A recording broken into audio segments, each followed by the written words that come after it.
Bueno, hermano Xinguang, ¿Sí? parece que estás contento. ¿Está pasando algo bueno en tu vida? En eso tienes razón. Tengo una noticia muy emocionante para todos. Pues oigámosla. Oí un testimonio Ah, de que el Señor se ha hecho carne y ha descendido en secreto. ¿se ha hecho carne? ¿Sí? ¿Ha descendido en secreto? Correcto. ¿Cómo es posible? La Biblia profetizó que el Señor regresaría con las nubes y que todo ojo lo vería.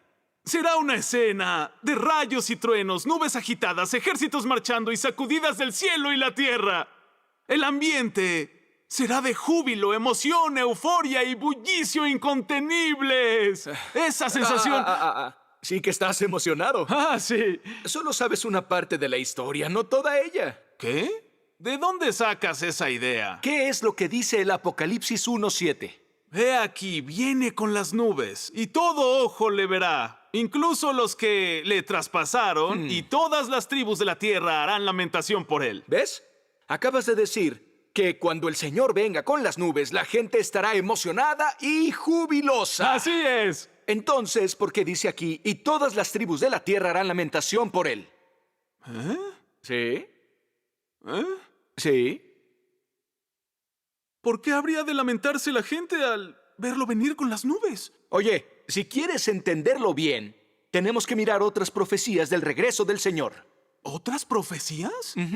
En la Biblia hay muchas otras profecías del regreso del Señor. Oh. Su venida con las nubes no es la única manera en que regresará el Señor. Entonces, ¿quieres decir que el Señor vendrá de otras formas? Sí, exacto. ¿Qué dice Apocalipsis 16:15? He aquí, vengo como ladrón. ¿Y qué dice Mateo 25:6? Pero a medianoche se oyó un clamor, aquí está el novio, salid a recibirlo. ¿Y qué dice Apocalipsis 3:20? He aquí, yo estoy a la puerta y llamo. Si alguno oye mi voz y abre la puerta, entraré a él y cenaré con él y él conmigo. ¿Y qué me dices de Lucas 17? Oye. ¿Es una reunión de estudio de la Biblia? Estoy hablando de formas en las que regresará el Señor. ¿Demuestran estos pasajes bíblicos que el Señor vendrá de otras maneras? ¿Acaso no has oído? Ah, A medianoche se oyó un clamor. ¿sí? A la puerta y llamo. Sí. Como ladrón. Sí. ¿Y no estás entendiendo nada de esto? ¡Ah! ¡Entiendo! ¿Entiendes? Entiendo que estoy confundido. Es mejor que lo expliques. Si la única manera de que regrese el Señor es que venga con las nubes, ¿cómo se cumpliría la profecía de que vendrá como ladrón? Tienes razón. Si viene con las nubes y todo ojo lo ve, ¿faltará que alguien grite, aquí está el novio? ¿Salid a recibirlo? ¿O que el Señor esté a la puerta y llamo? Parece que, en realidad, esa no es la única manera en que vendrá. Pues no. Sigue explicándolo. Según las profecías del Señor, primero descenderá en secreto y después aparecerá en público. A medianoche se oyó un clamor, a la puerta y llamo, y como ladrón, aluden a la venida del Señor en secreto. He aquí, viene con las nubes, alude a la aparición pública del Señor. Así se cumplirán las profecías del Señor. Ah, entonces el Señor regresa primero en secreto y luego apareciendo en público. Sí, Entonces, ¿por qué viene primero en secreto? la venida en secreto se refiere a que Dios se hace carne y viene a la tierra como el Hijo del Hombre. ¿Se hace carne? ¿Hijo del hombre? ¿Eh? ¿Se basa eso en alguna profecía? Claro que se basa en una profecía. El Señor Jesús profetizó que regresaría como Hijo del Hombre, que el Hijo del Hombre se ha revelado y que viene el Hijo del Hombre.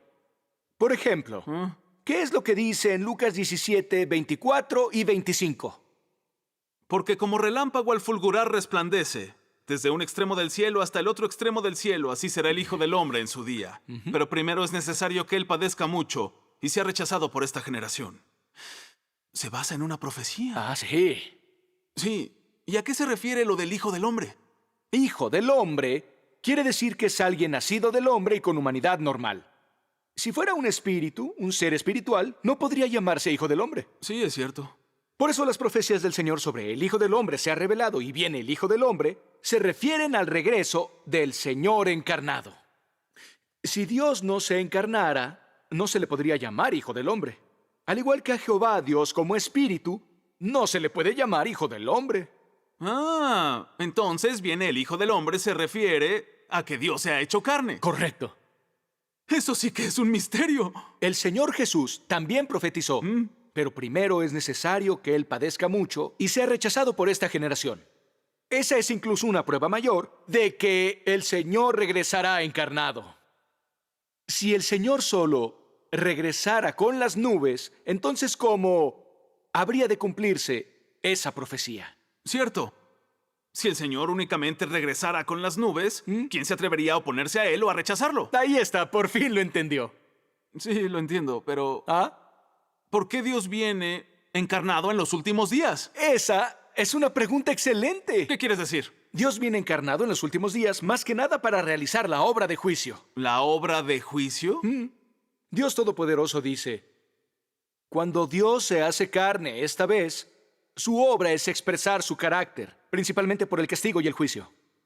Usando esto como fundamento trae más verdad al hombre, muestra más formas de práctica y, por tanto, logra su objetivo de conquistar al hombre y salvarlo de su carácter corrupto. Esto es lo que hay detrás de la obra de Dios en la era del reino. Ah, entonces Dios viene encarnado para expresar la verdad y realizar la obra de juicio. Sí, y eso cumple las profecías del Señor Jesús. ¿Ah? ¿Cuáles profecías? Porque ni aun el Padre juzga a nadie, sino que todo el juicio se lo ha confiado al Hijo. El que me rechaza y no recibe mis palabras, tiene quien lo juzgue. La palabra que he hablado, esa lo juzgará en el día final. Dios viene encarnado en los últimos días para expresar la verdad. Al principio de la Biblia hay profecías de ello. Así es.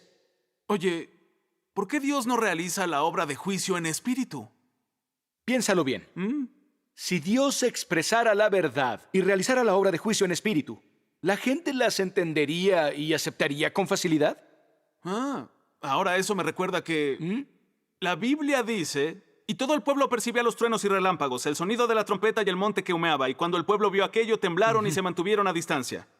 Entonces dijeron a Moisés, habla tú con nosotros y escucharemos, pero que no hable Dios con nosotros, no sea que muramos. ¿Y qué nos advierte este pasaje bíblico? Que si Dios habla haciendo tronar los cielos, la gente no entenderá ni se acercará. ¿Te parece correcto? Absolutamente correcto. Jehová Dios declaró a Moisés, no puedes ver mi rostro, porque nadie puede verme y vivir. Y por eso Dios ha de venir encarnado para realizar la obra de juicio.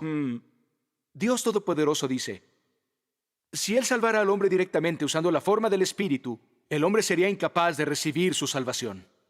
Y de no ser porque Dios asumió la forma exterior de un hombre creado, sería incapaz de recibir esta salvación. Porque el hombre no puede acercarse a Él en absoluto, como nadie podría ir cerca de la nube de Jehová, solo volviéndose un hombre de la creación. Esto es, poniendo su verbo en la carne en la que se haría, puede obrar personalmente el verbo en todos los que le siguen. Solo entonces puede el hombre oír por sí mismo su verbo, verlo, recibirlo, y solo a través de esto ser totalmente salvado. Ahora lo entiendo finalmente. Dios viene encarnado porque así lo exigen tanto la obra de su plan de gestión como la humanidad corrupta. Sí. Esto es muy profundo. Y que Dios venga encarnado en secreto a realizar su obra va todavía más allá. ¡Oh! ¿Hay más? La Biblia profetiza que cuando regrese el Señor, separará a los buenos de los malos, a las cabras de las ovejas y a las vírgenes prudentes de las insensatas. ¿No es así? Pero eso, ¿qué tiene que ver con la venida de Dios hecho carne para realizar su obra? Bueno, te daré un ejemplo no muy exacto. Adelante. Si el emperador quiere simpatizar con el pueblo y eliminar a los traidores, ¿cuál es la mejor manera de hacerlo? Investigando como una persona normal. Sí, así es. Si el emperador fuera en su carroza, rodeado de la guardia real y en todo su esplendor, los funcionarios se desvivirían por agasajarlo y nadie se equivocaría. Cierto. Así, distinguir al leal del traidor sería imposible. Sí, exacto. Dios viene encarnado para obrar y... Ahora lo entiendo.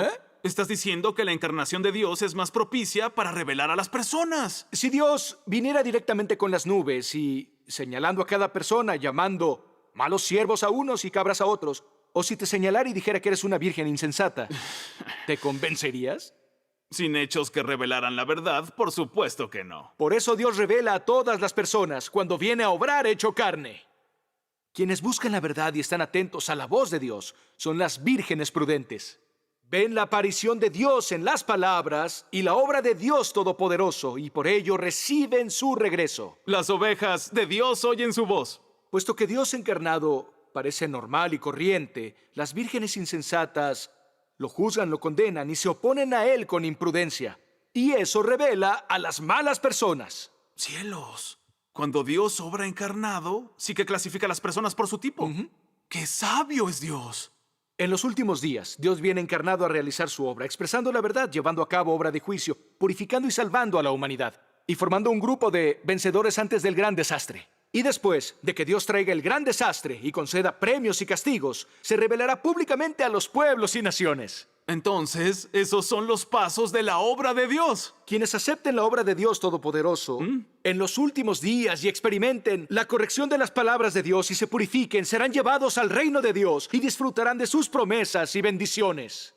Según parece, a la hora de recibir el regreso del Señor, la clave es escuchar su voz y aceptar la obra de Dios encarnado en secreto en los últimos días. Sí, correcto. Dios Todopoderoso dice: muchas personas pueden no preocuparse por lo que digo, pero aún así quiero decirle a cada uno de estos llamados santos que siguen a Jesús, que cuando lo veáis descendiendo del cielo sobre una nube blanca con vuestros propios ojos, esta será la aparición pública del Sol de Justicia. Quizá será un momento de gran entusiasmo para ti, pero deberías saber que el momento en el que veas a Jesús descender del cielo será también el momento en el que irás al infierno a ser castigado. Ese momento anunciará el final del plan de gestión de Dios, y será cuando Él recompense a los buenos y castigue a los malos, porque su juicio habrá terminado antes de que el hombre vea señales, cuando solo exista la expresión de la verdad. Las palabras de Dios Todopoderoso son muy claras. Sí. Si la gente espera como necios a que el Señor Jesús aparezca en público con las nubes, rechaza y se opone a la obra del Señor Jesús cuando venga en secreto, imaginar los resultados es escalofriante. Sí. Si esperan a que Dios venga públicamente con las nubes, es como querer reparar su bote en medio del mar. Será demasiado tarde. Bueno, me tengo que ir. Oye, ¿a dónde vas? A investigar la obra de Dios Todopoderoso. Qué bueno que por fin entendió.